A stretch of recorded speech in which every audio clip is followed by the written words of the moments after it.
Hello दोस्तों, कैसे हो आप सब। उम्मीद करता हूँ बेहद स्वस्थ मस्त है। आज का जो अपना वीडियो सेक्शन होगा that is called acylation reaction या फिर रिएक्शन विद एसिड क्लोराइड या एसिड एंड हाइड्राइड के साथ अल्कोहल की रिएक्शन करते हुए नजर आएंगे। तो वीडियो सेक्शन शुरू करने से पहले हमेशा की तरह चार लाइनें पेश कर देता हूँ, ध्यान से सुनने का बड़ी इंपॉर्टेंट है वो चार लाइनें। इश्क की आग में जलकर खाक ना हो जाओ, इश्क की आग में जलकर खाक ना हो जाओ, इनबॉक्स में उतना ही घुसो कि ब्लॉक ना हो जाओ। सही है भाई। तो इनबॉक्स में किसी को उतना ही घुसना है कि आपको कोई ब्लॉक ना कर दे। शुरू करते हैं वीडियो सेक्शन को। That is called reaction with acid chloride और एसिड अनहाइड्राइड। ध्यान से सुनो भाई मैं क्या कह रहा हूँ। मैं कह रहा हूँ जी व्हेन अल्कोहल जो है वो किसके साथ रिएक्ट करेगी। When alcohol is treated with when alcohol is treated with acid chloride is treated with acid chloride and acid anhydride किसकी मौजूदगी में भाई। in the presence of base, in the presence of base formation of ester take place, formation of esters take place। ऐसी रासायनिक अभिक्रियाओं को, ऐसी chemical reactions को आप असाइलेशन रिएक्शन के नाम से जान सकते हो। ध्यान से सुनो। एसिड क्लोराइड जो है it is acid chloride RCOCl। सही, इट इज एसिड क्लोराइड।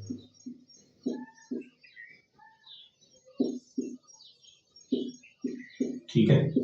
और दूसरा है एसिड एनहाइड्राइड। एसिड एनहाइड्राइड क्या होगा, कैसे बनेगा। 2 मोल कार्बोक्सिलिक एसिड की लो, एक बार फिर सिखा देते, उससे पानी को निकाल दो, दैट इज एसिड एनहाइड्राइड। दोनों को जोड़ दो,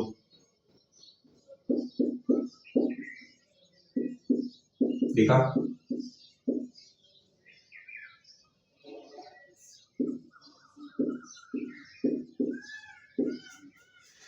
सही है। अब मैं दिखा रहा हूं इनमें से इस ग्रुप को, इस ग्रुप को क्या मानूं, एल ग्रुप मानूं। क्या मानूं, एल ग्रुप, क्योंकि both are better leaving group. L जो है वो क्या हो सकता है, LCl भी हो सकता है, या फिर एल जो है वो OCOR ग्रुप भी हो सकता है, क्योंकि L is a leaving group. पीछे भी सिखाया था भाई। दोनों की रिएक्शन अगर मैं एक साथ दिखाना चाहता हूँ, एसिड क्लोराइड या एसिड एनहाइड्राइड की, तो क्या मान लूं जनरल RCOL। इसकी रिएक्शन किसके साथ करवा दूं मैं, अल्कोहल के साथ। सही है। ये एसिड डेरिवेटिव्स कह दूं भाई। इस पूरे ग्रुप को, एल ग्रुप को, इसको मान लिया। सही है। एल ग्रुप क्लोराइड भी हो सकता है या फिर OCOR ग्रुप भी हो सकता है। अब यहां से ये तो निकल जाए बाहर, HL जो भी बने, और फाइनली बेस की मौजूदगी में उत्तर बन जाए RCOOR डैश।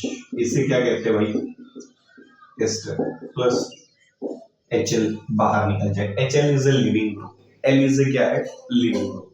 L किसको रिप्रेजेंट कर रहा है भाई केमिस्ट्री में, Lg ग्रुप को रिप्रेजेंट कर रहा है, लिविंग ग्रुप को रिप्रेजेंट करता हुआ नजर आ रहा है। और फिलहाल यहाँ जो लिविंग ग्रुप है वो क्लोराइड है, और OCOR group that is called a leaving group. यहाँ तक कोई दिक्कत है तो बताओ भाई। सही है। तो एसिड क्लोराइड्स की जो रिएक्शन है या एसिड एनहाइड्राइड की रिएक्शन जब आप अल्कोहल के साथ करते हुए नजर आएंगे बेस के मीडियम में, तो आंसर एस्टर्स की फॉर्मेशन होता हुआ नजर आएगा। That reaction is acylation reaction कह सकता हूँ। यहाँ तक कोई दिक्कत नहीं होने का, ये जर्नल रिएक्शन है। एल जो ग्रुप है वो क्लोराइड ग्रुप भी हो सकता है, या फिर एल जो ग्रुप है वो OCOR ग्रुप भी हो सकता है। बेस के माध्यम में रिएक्शन करवाई गई, फाइनली ये किस में कन्वर्ट हो गया, इस प्रोडक्ट में कन्वर्ट हो गया। अब क्वेश्चन ये आता है, why this reaction is carried out in basic medium. भाई बेसिक मीडियम में ही आपने इस रिएक्शन को क्यों करवाया, कोई तो कारण रहा होगा जिसकी वजह से आपने इस रिएक्शन को कैसे माध्यम में करवाया भाई, बेसिक माध्यम में। उस पर जाने से पहले इस रिएक्शन का मैं आपको दिखा देता हूँ। मैकेनिज्म, आपको देखने में अच्छा लगेगा। देखो मैकेनिज्म क्या कहता है, RCOL इज ए ग्रुप, उसकी रासायनिक अभिक्रिया आप किसके साथ करवा रहे हो भाई, अल्कोहल के साथ। किसके साथ, एसिड डेरिवेटिव्स की रिएक्शन अल्कोहल के साथ। यहां से फाइनली ये कन्वर्ट हुआ और ये प्रोडक्ट में परिवर्तित हो गया, ये ग्रुप बन गया, एस्टर बन गया। बेस मान लेता हूं NaOH रहा होगा, कोई दिक्कत नहीं। देखो मैकेनिज्म कैसे हुआ होगा, step first, NaOH is a strong base, सही। NaOH क्या है भाई, स्ट्रॉन्ग बेस है, तो जो NaOH है वो सीधा किसके साथ रिएक्ट कर जाए, किसके साथ, इस कंपोनेंट के साथ, अल्कोहल के साथ।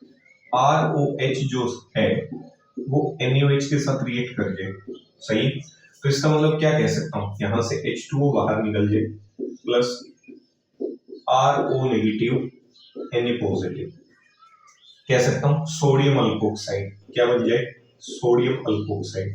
और आपको ये भी पता है कि जो अल्कोक्साइड आयन है वो एक अच्छा खासा न्यूक्लियोफाइल का क्या कर सकता है, काम कर सकता है। अल्कोक्साइड जो आयन है इसे आप ऐसे दिखा दो या फिर आप, मैं कहूं इसे ऐसे दिखा दो, कोई दिक्कत नहीं, सही है। पॉजिटिव साइन को हटा दूं, मैं सिर्फ इसका बिहेवियर दिखाने के लिए RO नेगेटिव कह रहा हूं, तो इसका मतलब अल्कोक्साइड आयन है। और जो अल्कोक्साइड आयन है वो अच्छा खासा अपने आप में किसका काम कर सकता है, एक स्ट्रॉन्ग न्यूक्लियोफाइल का काम कर सकता है। अब न्यूक्लियोफाइल जो है वो ऐसी जगह ढूंढेगा जहां पे इलेक्ट्रॉन की कमी है। देखो एल जो ग्रुप है क्या तो क्लोरीन होगा या फिर OCOR ग्रुप होगा, ये दोनों ही ग्रुप क्या करते हैं, इलेक्ट्रॉन खींचना शुरू करते हैं। क्या करते हैं, इलेक्ट्रॉन खींचना शुरू करते हैं। अब क्वेश्चन ये, जैसे ही इलेक्ट्रॉन खींचे गए होंगे, ध्यान से देखो भाई, ये ग्रुप रहा होगा L is a leaving group. इस कार्बोनिल कार्बन से कार्बन के जो इलेक्ट्रॉन है वो खींच लिए गए, किससे, ऑक्सीजन के द्वारा। तो यहाँ पे नेगेटिव हो गए, ये पॉजिटिव, इसके पास इलेक्ट्रॉन की कमी हो गई।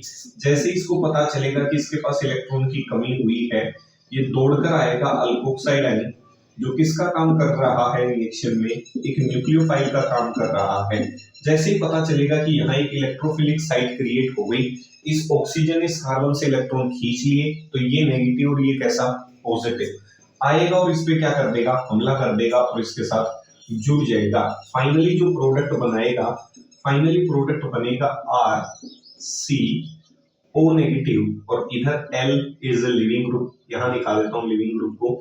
और ये जो R ग्रुप है जो हम लेके चले थे, यहां से इसको R डैश बना लो भाई, सही। तो यहाँ जो बना होगा that is called R dash, सही। तो यहाँ ये बन गया R डैश, OR डैश, दिखा। इसके बाद जो अगला स्टेप होता है उसमें ऑक्सीजन जो है वो अपने इलेक्ट्रॉन वापस डोनेट करने की फिराक में रहता है। जैसे ही उसे मौका मिलेगा वो अपने इलेक्ट्रॉन सामने वाले को क्या कर देगा, डोनेट कर देगा। ये इलेक्ट्रॉन जैसे ही नीचे आएगा, अब देखो ये ग्रुप तो बाहर जाने से रहा, क्यों, क्योंकि it is a strong nucleophile, और आपको पता है स्ट्रॉन्ग न्यूक्लियोफाइल जल्दी से बाहर नहीं निकलता। लेकिन हम जानते हैं L is a leaving group, बाहर क्यों निकलेगा, क्योंकि कार्बन के पास भाई साहब कितने बॉन्ड हो चुके, 5 बॉन्ड हो चुके, और कार्बन भाई 5 बॉन्ड नहीं बना सकता, इसीलिए भाई साहब ये सॉल्यूशन में बाहर निकल जाएगा, किसकी फॉर्म में, एक लिविंग ग्रुप की फॉर्म में, सही है। इसीलिए the reaction is carried out in कौन सा माध्यम, बेसिक माध्यम।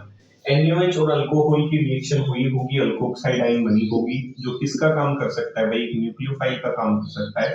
ये एसिड डेरिवेटिव रहा होगा, एसिड क्लोराइड या एसिड एनहाइड्राइड, उसमें उसका जो कार्बोनिल कार्बन है उससे ऑक्सीजन ने इलेक्ट्रॉन खींच लिए, जिसकी वजह से कार्बन पे इलेक्ट्रॉन की कमी हो गई। ये इलेक्ट्रॉन डेफिशिएंट साइट का काम कर सकती है।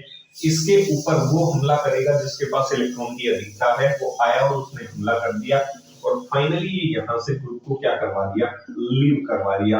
That group is called ester group, कह सकता हूँ।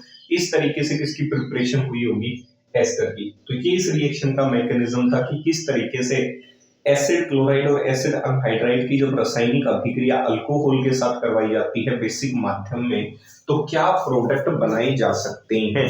इसका ध्यान रखना है कि अल्कोक्साइड आयन जो है वो एक अच्छा खासा न्यूक्लियोफाइल का क्या कर सकता है बाबू, काम कर सकता है, सही है। ये है इंपॉर्टेंट, पहचानने का, सही है।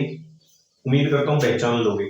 ध्यान से सुनने का। देखो ये जो कर्म कर रहे हैं, सही है, क्या है कि लगातार कर्म की जा रही। देखो भाई व्यू आ रहे हैं नहीं आ रहे कोई बात नहीं, कभी ना कभी परम पिता परमेश्वर जरूर सुनेंगे।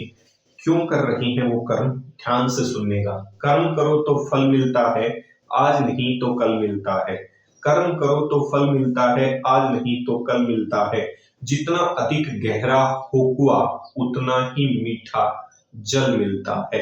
तो भाई जितनी सामने कठिनाइयां आ रही हैं, उतना ही आप अपने आप को मान सकते हो कि परम पिता परमेश्वर आपको ही चुनना चाहता है, क्योंकि सोना बनने से पहले भाई तपाया जाता है उस परम पिता परमेश्वर के द्वारा। सही, तो भाई मेहनत करते रहो, आज नहीं तो कल मिलेगा, कल नहीं कभी ना कभी तो जीवन में की गई मेहनत का थोड़ा सा पोर्शन आपके हिस्से में जरूर आएगा। सही है भाई, पहचान लोगे मैकेनिज्म इस रिएक्शन का। अब क्वेश्चन ये बनता है कि why this reaction is carried out in basic medium. इस रिएक्शन को आपने बेसिक मीडियम में करवाया क्यों, ऐसी क्या मजबूरी थी आपकी कि इस रिएक्शन को आपको कैसे मीडियम में करवाना पड़ा, बेसिक मीडियम में करवाना पड़ा। तो ध्यान से सुनो, कैरेक्टरिस्टिक्स की बात कर लेते हैं।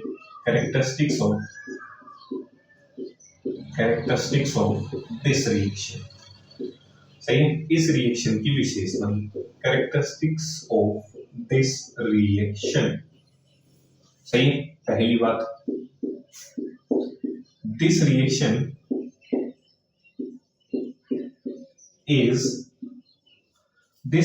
is carried out in this reaction is carried out in basic medium. क्यों this reaction is carried out in basic medium? because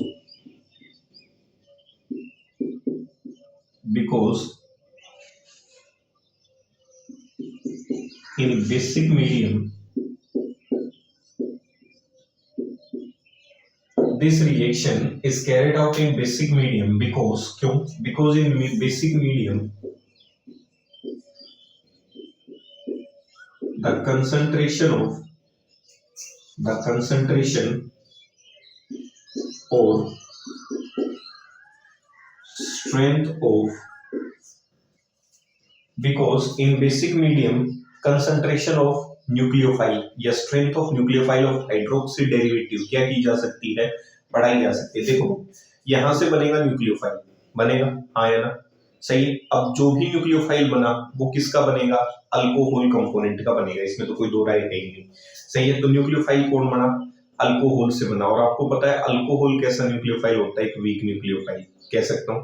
अब खुद वीक है तो उसकी जो मात्रा बनेगी सॉल्यूशन में उस आयन की, अल्कोक्साइड आयन की, भाई जो पहले से कमजोर है और अगर वो सॉल्यूशन में कुछ देना चाहता है तो देगा जरूर, लेकिन उसकी जो मात्रा होगी देने की वो क्या होगी, कम। अगर आप रिएक्शन बेसिक मीडियम में करवाते हो तो पहले वो वीक था और जैसे वो बेस के साथ जुड़ा अब वो क्या हो गया, स्ट्रॉन्ग हो गया। सॉल्यूशन में उसकी स्ट्रेंथ भी बढ़ गई और उसकी कंसंट्रेशन भी क्या कर गई, बढ़ गई। So because in basic medium the reaction is carried out in basic medium because in basic medium the concentration or strength of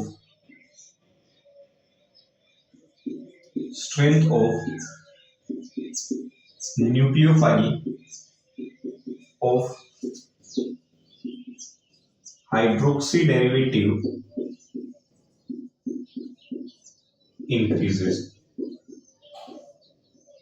सही है। In order to increase the concentration of nucleophile की concentration को बढ़ाने के लिए हम reaction कैसे माध्यम में करवाते हैं, बेसिक मीडियम में। Because in basic medium the concentration और strength of nucleophile of hydroxy derivative increases. क्या कहा मैंने, सुनो ध्यान से, मैंने कहा भाई ये अल्कोहल है, कहा इट इज ए क्या है, अल्कोहल। ध्यान से सुनो भाई, ये एक अल्कोहल है कह सकता हूं। और आपको पता है अल्कोहल जो है वो अपने आप में, अगर ये रिएक्शन बिना बेसिक मीडियम के करवाई जाती तो ये अपने आप में किसका काम करता है, वीक न्यूक्लियोफाइल का। मतलब इसके पास न्यूक्लियोफिलिक स्ट्रेंथ तो होती पर ना के बराबर होती, क्योंकि कमजोर न्यूक्लियोफिलिक स्ट्रेंथ होती तो सॉल्यूशन में जो न्यूक्लियोफाइल निकलते हैं उनकी संख्या भी क्या होती, कम। अब जितने सॉल्यूशन में कम न्यूक्लियोफाइल निकलेंगे उतनी ही कम संभावना होगी कि वो जाके एसिड क्लोराइड या एसिड अनहाइड्राइड पे क्या कर दें, अटैक। अब जैसे ही आपने क्या लिया, कोई बेस लिया, जैसे ही आपने क्या लिया, कोई बेस, उसने क्या कर दिया, इस वीक न्यूक्लियोफाइल की जो न्यूक्लियोफिलिक स्ट्रेंथ है और इसकी जो मात्रा है उसको क्या कर दिया, इसने बढ़ा दिया। इसका मतलब ये बना दिया इसने, और बेस अपने साथ किसको लेकर चला गया, H को लेकर चला गया। इसका मतलब ये बना दिया उसने अल्कोक्साइड आयन, कह सकता हूं। और आपको पता है ये जो अल्कोक्साइड आयन है ये अल्कोहल से तो क्या है, एक स्ट्रॉन्ग न्यूक्लियोफाइल है। मतलब इसकी सॉल्यूशन में क्या बढ़ा दी, कंसंट्रेशन को क्या कर दिया, इंक्रीज। देखो जो चीज वीक होगी तो जब वो डिसोशिएट होगी तो सॉल्यूशन में भी आयंस की संख्या को कम रखेगी, और जो चीज स्ट्रॉन्ग है तो डिसोशिएट होने के बाद भी सॉल्यूशन में आयंस की संख्या को क्या रखेगी, ज्यादा। और जितनी ज्यादा आयंस की संख्या, दैट इज न्यूक्लियोफाइल की संख्या होगी, उतनी ही ज्यादा प्रोबेबिलिटी होगी कि वो आसानी से किसके ऊपर अटैक कर जाए, एसिड क्लोराइड या एसिड अनहाइड्राइड के ऊपर। तो रिएक्शन बेसिक मीडियम में करवाने का सिर्फ इतना ही औचित्य था कि आप सॉल्यूशन में न्यूक्लियोफाइल की कंसंट्रेशन को, हाइड्रोक्सी डेरिवेटिव के जो न्यूक्लियोफाइल बनेंगे उनकी मात्रा को क्या कर सके, बढ़ा सके, in order to increase the concentration और strength of hydroxy derivatives nucleophile. सही है। In basic medium the concentration और strength of nucleophile of hydroxy derivatives क्या हो जाएगी, इंक्रीज। तो रिएक्शन बेसिक मीडियम में इसलिए करवाई गई in order to increase the concentration or strength of nucleophile of किसके, हाइड्रोक्सी डेरिवेटिव। पहले वीक न्यूक्लियोफाइल था, बेस के साथ रिएक्शन करते ही अल्कोक्साइड आयन बनी। पीछे करवा रखे हैं चार्ज और न्यूट्रल में से हमेशा चार्ज न्यूक्लियोफाइल जो होता है उसकी ताकत ज्यादा होती है as compared to normal nucleophile, that is called neutral nucleophile. Question number 2, एक रिएक्शन चलती है बड़ी प्यारी सी जिसका नाम है Schotten and Baumann reaction. Important reaction है भाई।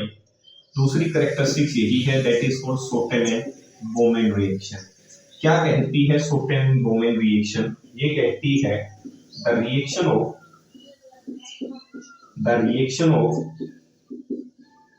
अल्कोहल और phenol, the reaction of alcohol और फिनोल विद बेंजोइल क्लोराइड। ये है इंपोर्टेंट भाई, इसमें कंपोनेंट दे रखे हैं। अल्कोहल या फिनोल की रिएक्शन किसके साथ, बेंजोइल क्लोराइड के साथ। द रिएक्शन ऑफ अल्कोहल और phenol with benzoyl chloride in the presence of base, in the presence of base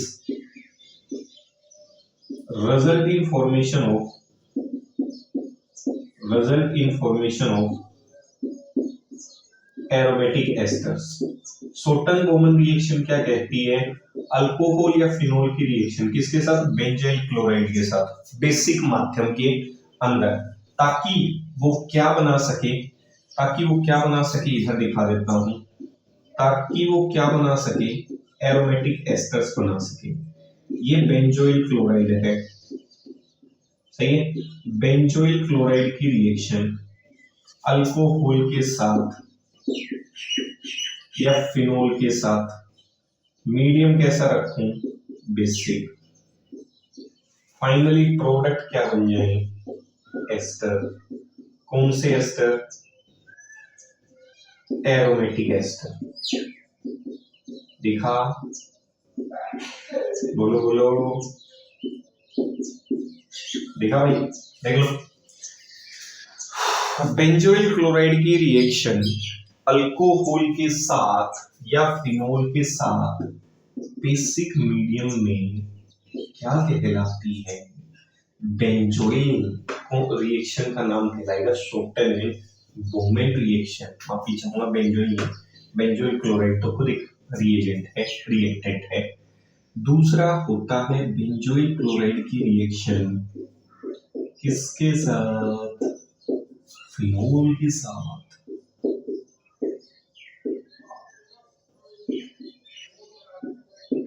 तेरे मेरे प्यार की चर्चे करें, सुनेंगे ना, तेरे मेरे प्यार की चर्चे हर बाजार में। देखो बेंजोइल क्लोराइड की रिएक्शन किसके साथ, बाबू किसके साथ रे, किसके साथ थे तुम, हम इसके साथ थे। इसे क्या कहते हैं बाबू? फिनोल कहते हैं। कौन सा फिनोल? वही फिनोल। सही है। 20 ज्यादातर NaOH देखने को मिलेगा, डाइल्यूट NaOH। डाल दो आंसर, बेंजीन CO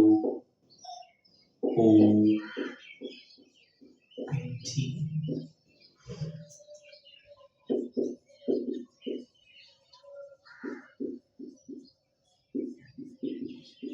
देखा, एरोमेटिक एस्टर। ये लो, सही है। तो these reactions are called as Schotten and Bowman reaction। Bowman, Pamban नहीं, वो बम्बन पढ़ा होगा ना, वो कौन सा बम्बन था धमाल में, वो वाला बम्बन, बम्बन भाई। सही है। पप्पा जी बोल, पप्पा जी पापा, आगे जी ने पीछू जी लगा, जी पापा जी, एक बार नहीं 2 बार। सुना हुआ ना डायलॉग? सुनो तो भाई इसी बात। देखो, आजकल चाहे लोग हों, सही है, या किसी भी प्रकार के रिश्ते नाते हो, जब तक एक दूसरे के साथ लगाव होता है तब तक तो उसको हथेलियों पे रखते हैं। सही है, कि आप मेरे हो, चाहे दोस्ती हो या किसी भी प्रकार का प्रेम प्रसंग हो। लेकिन बाद में जब नफरत होती है तो एक दूसरे की घटिया तरीके से पोल पट्टी खोलना शुरू करते हैं। तो ये 4 लाइनें उन लोगों के लिए जिनको महत्व नहीं पता प्रेम का और दोस्ती में होने वाले प्रेम का। ध्यान से सुनो। धिक्कार है उस प्रेम पर जिसमें विरोध, या फिर ध्यान से सुनना, धिक्कार है उस प्रेम पर जिसमें बिछड़ जाने पे लोग एक दूसरे से नफरत करने लगते हैं। सुनो, हम तो तुमसे जब भी मिलेंगे मुस्कुरा के मिलेंगे। सही है भाई। तो सीधी सी बात है, ऐसे प्रेम को धिक्कार है जब आप किसी से अलग हो जाते हैं, चाहे वो दोस्ती हो या किसी भी प्रकार का कोई आपका प्रेम प्रसंग हो। अगर जब आप उनसे अलग हो जाते हैं तो आपको कतई ही उनके निजी जीवन में हस्तक्षेप देने की आवश्यकता नहीं और ना ही किसी प्रकार के कटाक्ष या व्यंग्य करने की आवश्यकता है। तो ध्यान से एक बार फिर सुन लो। धिक्कार है उस प्रेम पर जिसमें बिछड़ जाने पे लोग एक दूसरे से नफरत करने लगते हैं। सुनो, हम तो तुमसे जब भी मिलेंगे मुस्कुरा के मिलेंगे। भाई, हम तो जिससे भी मिलते हैं, सही है, चाहे उससे प्रेम रहे या ना रहे, हम तो सदैव उससे कैसे मिलते हैं? मुस्कुरा के। कहा गया है कि दुश्मनी ऐसी रखो कि कभी न कभी जीवन में अगर फिर मिले तो दोस्ती करने की गुंजाइश हो। सही है। देखो भाई, सीधा सा अपन तो एक सिद्धांत पे बिलीव करते हैं, अगर आप किसी से दुश्मनी करते हैं, दबा की दुश्मनी करें, कोई दिक्कत नहीं, लेकिन दुश्मनी इस पौधे की, इस लेवल की होनी चाहिए कि अगर जीवन में कभी आप आपस में एक दूसरे से मिले तो नजरें मिला सके और दोस्ती होने की थोड़ी बहुत रत्ती भर गुंजाइश वापस हो। ऐसे ना हो कि आपस में नजरें ना मिला सके।